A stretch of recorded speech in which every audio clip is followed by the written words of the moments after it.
Guys, welcome back to another episode of SynergyTalks. I know in our last episode, Milos said that we were going to do some chair-side demonstrations of intraoral scanning with dentures. Obviously, to put that all together, because we actually want to do the scanning with live patients, different brand scanners. There's a whole scheduling aspect to that. So I would say your first video will probably launch the first Friday of February. We already have one chair-side booked. We're hoping sooner than that, but in the interim, we're going to change the dialogue of what we're going to talk about today. Yeah, we're going to do my favorite subject, which is implant restorative.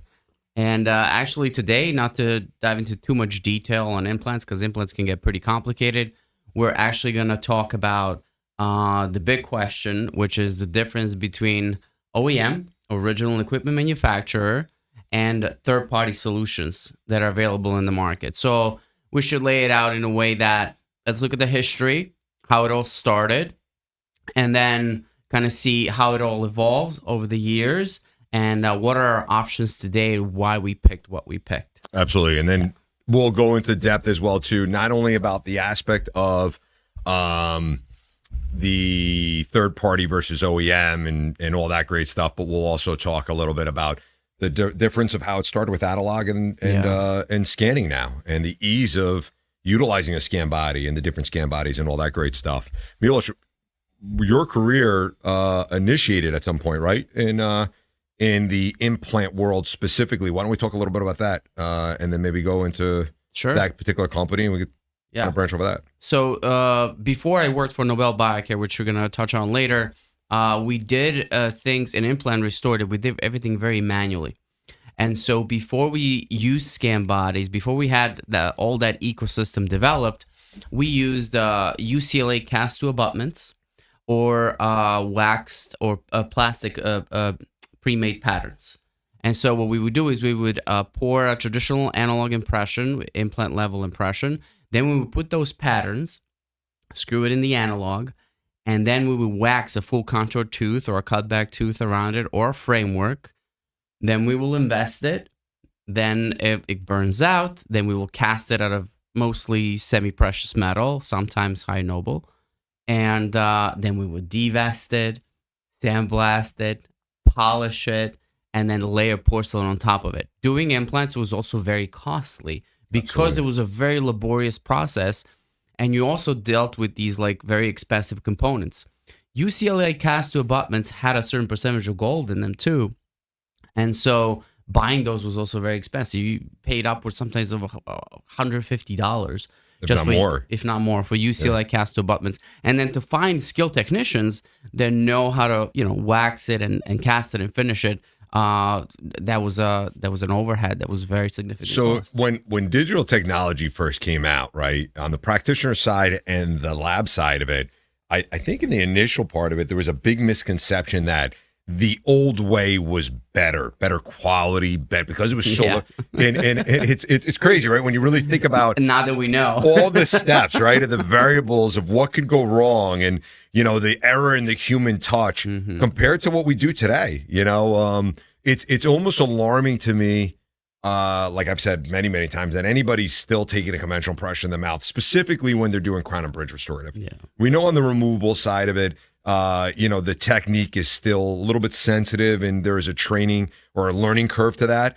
But when you talk about screw retain crowns, customized abutments, full mouth rehabilitation, why take conventional impression? And then for a lab owner, the ongoing cost, gold's through the roof right now, right? Yeah. Obviously, it fluctuates daily, but all the expenses. I remember when I first got in the lab business, we had literally a lockbox, and the technician used to have to come to us and, ask for, whether it was semi-precious or specifically as high noble, and you used to take your scrap and go scrap it, and there was just so much to that it's what excites me about where we are today, and thank God for digital technology. So there's two major aspects there. It's how we acquired data, which was through traditional impressions, but the second more important aspect of manufacturing is how we produced it and what were the liabilities.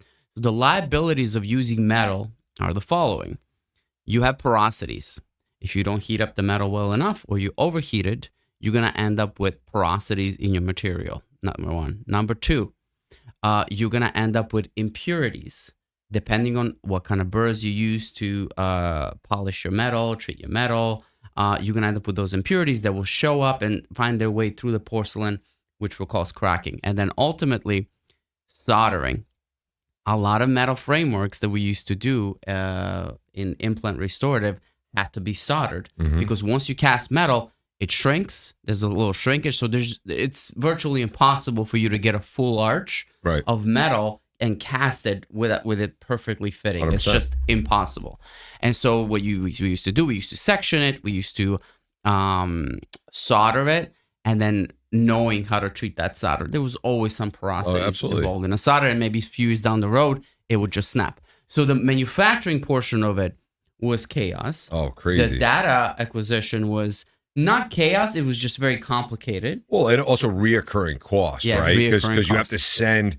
Where today, and we'll go more into that, right? You send a digital file. Yes. The practitioner holds on to the scan body or scan flag, whatever you want to call it, and there's no reoccurring cost because they could reuse that. Now, a lot of people say, "Oh, well, I could reuse my impression coping," but a lot of times the lab owner didn't return it or lost it, or it got lost in the bag and was never put back in the right place. So there was an ongoing reoccurring cost to the office, which now you reduce your manufacturing cost or your expenses because it's less material utilization from the impression material to actually having to buy that reoccurring impression coping and then analog. Because a lot of the stuff we do modelless. Modelless, exactly. Yeah. And even when we do it with the 3D model, we can reuse that analog, just pop it right out.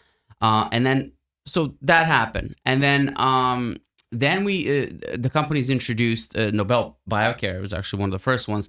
They introduced their very first scanner. Now, this wasn't a light-based or laser-based scanner that we know. It was called a Piccolo scanner, and it used probes.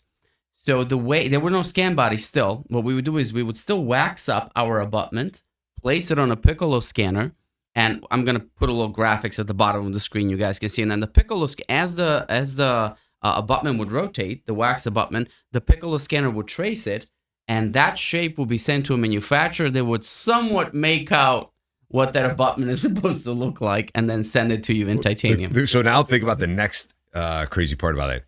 That wasn't that many years ago. No. So when you say, oh, wow, oh, God, that's like, the funny thing is I always joke, my kids don't know what a payphone is, right? Mm-hmm. Or even a home phone at these days and age, right? And I have a funny story about that, which we won't go into now, about my daughter when she was younger, the first time she used an office phone at my office and didn't understand how to hang it up because there wasn't a button on the screen to hang up. But it's that methodology. You're talking 15 years ago. Yeah. You're not talking 30, 40 years ago. It's crazy on how much the industry evolved and how much better things have gotten. And guys, digitize. That's all I could always say. Digitize, because it makes everybody's life easier. But go ahead. I didn't mean to cut you off. And then, and you can correct me if I'm wrong on this, then I think once Cap and Argan kind of jumped into the game and a little bit of Dentsply and Biomech 3i, those four companies, I think, started to kind of innovate. Yeah. So basically what happened was Allonx came to fruition, and then Dentsply started paying attention to what they were doing and understood there was a world outside of OEM, and there was, and having, BioHorizons and Straumann and Nobel Biocare, 3i, really having like the market and understanding that, saying, well, in everything in life, you have a third party. Right. So Allonx was one of the first out in the industry that really started getting traction and people understanding that this is a whole nother business of creating a clone or a replica restorative that will work on the conventional implant placed in the mouth. And before we forget, they were the first ones to introduce it's called Allonx Web Editor. Yes. They were probably one of the first ones to have that like AI in its rudimentary stage that used to design those abutments, pre-design them. Then you log into their portal, tweak it, and just send it out to production. That was a big thing back then. Absolutely. And then Dentsply keeping an eye on it and realizing that this was the wave of the future, then acquired Allonx. It started a huge uproar in our industry. A lot of labs were agitated. They thought that Dentsply was now a competitor, not a distributor. A Although, at that time, you didn't have options, right? Dentsply bought it to support their lab partners. There was some labs milling in-house. Back then, the FDA wasn't as involved. It wasn't as crucial. I mean, I could tell you 15 years ago that people were milling their abutments out of regular pucks, without having any compliance or SOPs set for the engaging component, which is the most important part of that implant, right? What's going to sit in the what the abutment's going to sit in the implant? That engaging part is the most important piece in the screw, right? Because if that's not sitting properly or it's not threading appropriately, that's where you can have failures. So then, as years went on, the FDA paid more attention to it. They put certain standards of what was allowed. You could get FDA and 510K compliant, or you could get approved to be a milling center for those abutments, and that's kind of how it evolved. And then, so you mentioned, it was Atlantis. We had Cap, Argan started to get involved.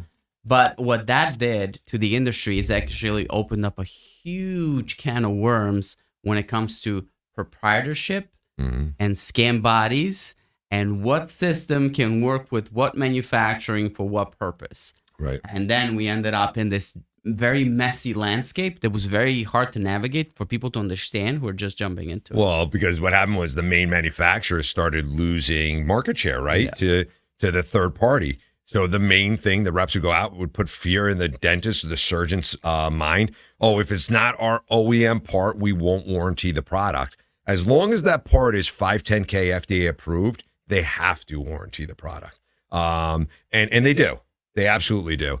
The one thing I'd like to kind of touch on is that scan flag or scan body, whatever you want to call it, really what the purpose is. And a lot of, I think, practitioners and labs are because of the fact when this first evolved, whether it was even Glidewell, we kind of left out of that, right?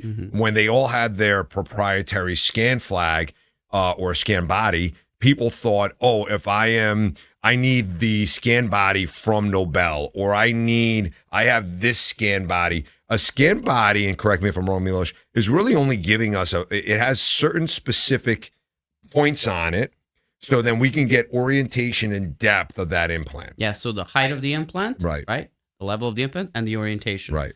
And then CAD software has this universal orientation system that if everyone followed, you could technically, which we see now today with DES and other manufacturers accepting all kinds of scan bodies, you should be able, in theory, to take any scan body, manufacture from it if it's designed in that universal orientation system, which now has become prevalent now that the competition has really bloomed and even OEMs are producing third parties. Absolutely. And that was a big change too, when the OEM would come to you and be like, you have to use my parts. And then you tell OEM, but do you do this guys' implants? Oh yeah, we do their stuff all the time. Well, it's like, so Straumann's Megagent, right? Yeah.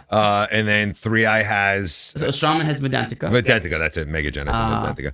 And then 3i's using that new brand, that new company, it starts with an A. Azure, right? So, I mean, everyone you look at, did Nobel ever come out with anything, or they're still staying tried and true? Well, Nobel has their milling blacks. Right. That, based on what we're seeing, they're probably manufactured by... Another party. We'll leave it at that. Absolutely. Yeah, for sure. So the great thing about it is when you look at companies like DES, which we love, even Preet, which is a very good company, they're starting to create libraries that even if you don't use a DES scan body or a Preet scan body and you use a Nobel scan body or a BioHorizon scan body, they have the analytics within the software where you could align everything and still design. So it's making it a lot more convenient for practitioners to use any scan body they have available to them in the moment and giving the capability back to the laboratory to say, no problem, I can design all that. It was a huge help for us. I mean, for quite a few years, we struggled. Him and I'm like, God damn it, they use this scan body. We don't have it in our library. Or what do we do here? Oh, if we can't design it, they have to reschedule the patient. It's a huge, it's just huge. A huge inconvenience. And the benefit of digital technology is to bring more convenience, right? Speed, efficiency, and convenience back to the practice. I think at this point, they all realize, a lot of these companies realize, we're not going to win this game. The competitors are out there. What we can compete on is quality, speed, and service, basically. Yeah. And Yeah, 100%. that's why we're able to sort of unify this field. So right now we prefer to use DES and PREET, and both of those libraries are very robust. Absolutely. So you can basically mix and match scan bodies and use them like from all different manufacturers, and we'll still be able to produce it using the right componentry.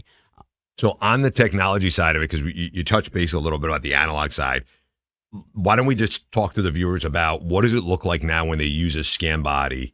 So we know conventional impression, right? They're going to take impression coping. We're going to put an analog. You got to pour it up. You make a soft tissue model, and then you got to scan it here with the scan body. So even though we digitize it once it comes into Synergy, there's a multi-step process that we eliminate by the doctor or chair side using the scan body. Why don't we go a little bit about that? What does that look like for a laboratory? How do we do it here at Synergy so the docs kind of understand how much more convenient and how much better quality they're getting back and why? So anytime you pour impressions, there's expansion and shrinkage.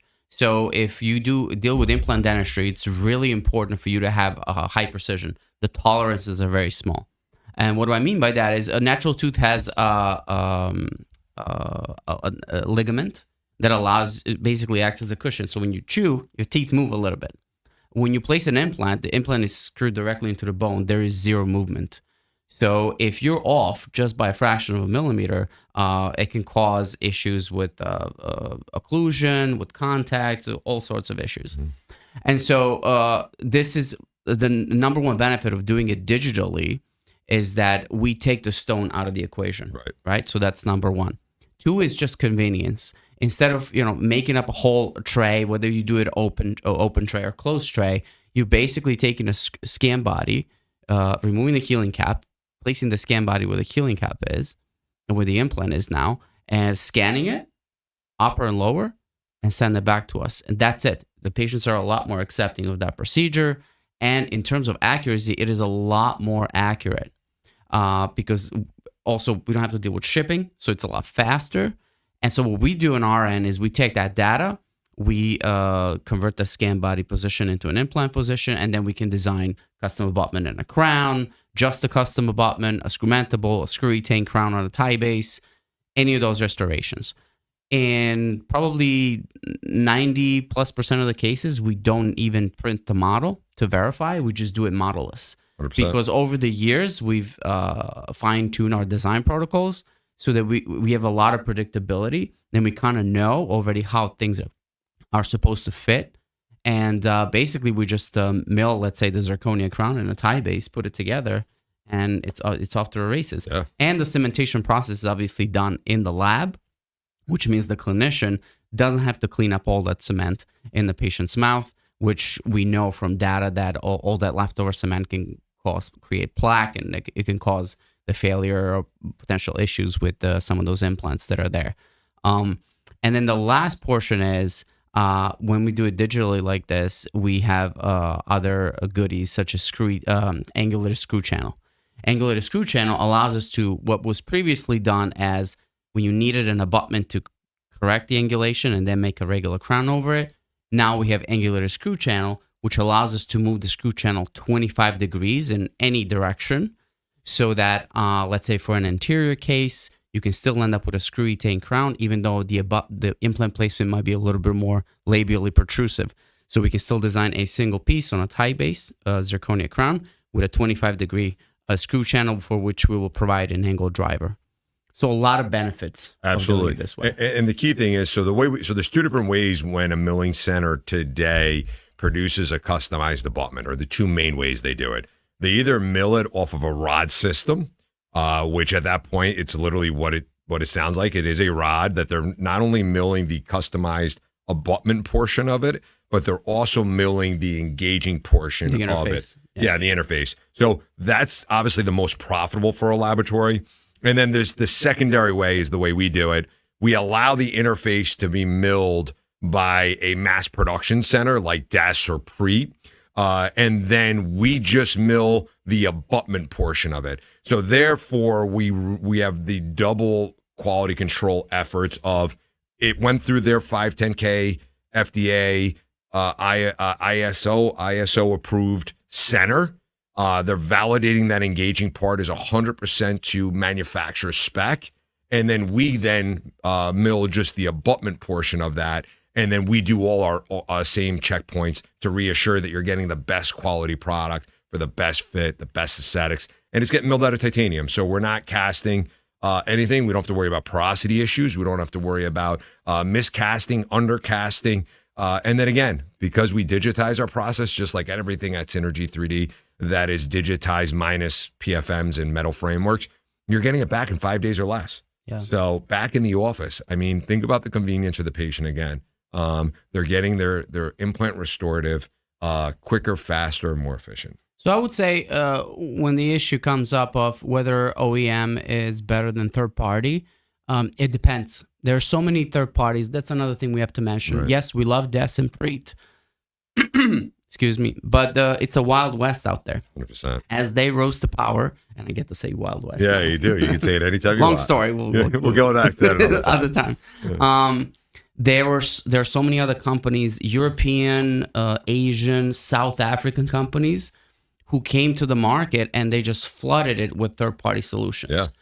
And those are very poor quality when it comes to the titanium grade. Yeah. Not as robust when it comes to compatibility and the overall support and the longevity and the long-term support of the product. That's the biggest thing. Yeah. You know, a lot of we're seeing more and more than ever because of the digital world in dentistry of these off brands coming to market. And again, I'm not going to say that a lesser brand or off brand might not be good, but one of the things I ask all practitioners to do and lab owners as they support certain off newer brands in the industry, be cautious of one, like Milos said, the longevity. You know, are they going to be here in the next 5 to 10 years for support? But mainly, also be cautious practitioners for the guy that's coming in to sell you a very low cost implant, right? Also think about then the next step. Ask that sales rep, how much is the restorative side of it? Although they might not come back to you and understand the full pricing, they know what they sell a tie base for. They know what they sell an analog for. What we're seeing time and time again with some of these off brands, they'll sell you a cheap, affordable implant, but then they get you on the back end when it comes to the restorative. So yes, we're manufacturing the zirconia. Yes, we're milling the abutment, but specifically in our platform, we're milling just the abutment portion, not the engaging. So we're paying a flat fee for that blank. We're paying a flat fee for the analog. All the things we need, or the tie base. And what we're seeing is that those parts that are typically compatible or cheaper than the implant that you're placing are 4 to 5 times more. I'll give you a quick anecdote. So before Nobel Biocare created Replace and a conical connection, they had Brennemark. Right. And Brennemark has been one of the oldest implants. So what we've seen over the years is that, like I always say, the restorative fails, but the implant portion is still good. And so if you had used an implant company or implant brand to place an implant that's no longer supported, your patient will come to you maybe 10 years or 20 years down the road. You have to think about that long-term support. In 20 years, are the parts going to be available for this implant? And so we've seen situations where now we have to call some implant companies that they no longer have the parts for the implants that are still good in the patient's mouth. All we need to do is just restore them. And this is why third parties like Des and Preet are helping us 100%. have some of these componentries for those brands that are no longer supported. And like he said, a lot of these times when it comes to implants themselves, they sell you a cheap implant, but then nobody asks the question, is the restorative question. Right. Can I restore this with a custom abutment or a tie base? Okay. Do your tie bases support angular screw channel? Do I have engaging or non-engaging tie bases? Different gingival heights? Are these supported through a digital protocol, or it's only analog? And so, or how many laboratories throughout the United States support your product? Correct. Right. Think about that as well too. They'll sell you a cost effective implant, but then who's going to restore it? How many labs have the capability of restoring it? And more of these off brands are popping up. And I just say, be cautious, be aware. And it's not that we're just just go direct OEM, but it's also saying, let other people dabble in whether there's a viable reason to go with that off-brand implant and ask the proper questions. And we can, another important point I think is, if you're using an off-brand implant, at least make sure that it's compatible with a main brand. That's a great for point. Instance, the most copied implant is the internal hex, which is the equivalent of a Zimmer, BioHorizon, and Implant Direct Legacy. Those are sort of like the staples, the most commonly used. Then you have the conical connections of the world, like Nobel, or the Simply Interactive, also by Implant Direct. And then you have the Straumann's on the world, which is a very, very high-end, very long-term supported implant. Then we have the Biomet 3i, which is also a proprietary connection. So for instance, a lot of brands tend to come out and they tend to be Zimmer clones. That's what we call them, Zimmer clones. That actually works, because even if that brand in particular shuts down, 10, 15 years down the road, because it's a Zimmer clone, we will still have compatible components to go with it. But if you get a brand that's not compatible with anything, that no one's ever heard of, that's kind of a new brand, be cautious, and because you really don't know how long they're going to be around for. We just had that case, remember? Absolutely. That was released just a few years ago. Yep. We called the company and said, oh, we discontinued it already. There's really no parts for it. We don't support that anymore. Yep. And that was just in a few years. Absolutely. But it was also an off brand that no one's ever heard of. Yeah. Absolutely. So, I agree. Yeah, that's how we approach this, and we really like to give a comprehensive support from all different types of implants and become a one-stop shop. And we also think about longevity, not just for you but for ourselves. And that's it. That's Absolutely. Listen, guys, as always, if you have any questions, please comment below. Like, tag, share, and follow. We really appreciate the attention we've been getting to this thus far, and we look forward to growing. And you guys let us know, if you want us to do even some training videos of intraoral scanning with the scan bodies, chairside. We have great practitioners that would be more than happy to let us use their operatories and do the cases with us, so we could show you guys what you want to see. And we'll do more implant stuff and more allonx conversations, more in depth as time goes on. But this was just a quick overview of the misconception of OEM and non-OEM and scan bodies, and how you can use them and what you can do. And as always, guys, thank you. You have a wonderful rest of the weekend. We most likely won't post again until the new year. So this will be our last episode for 2024. So we absolutely look forward to seeing you in 2025. Thank you, guys, and have a great New Year's Eve and New Year's Day. Have a great New Year. We'll see you soon.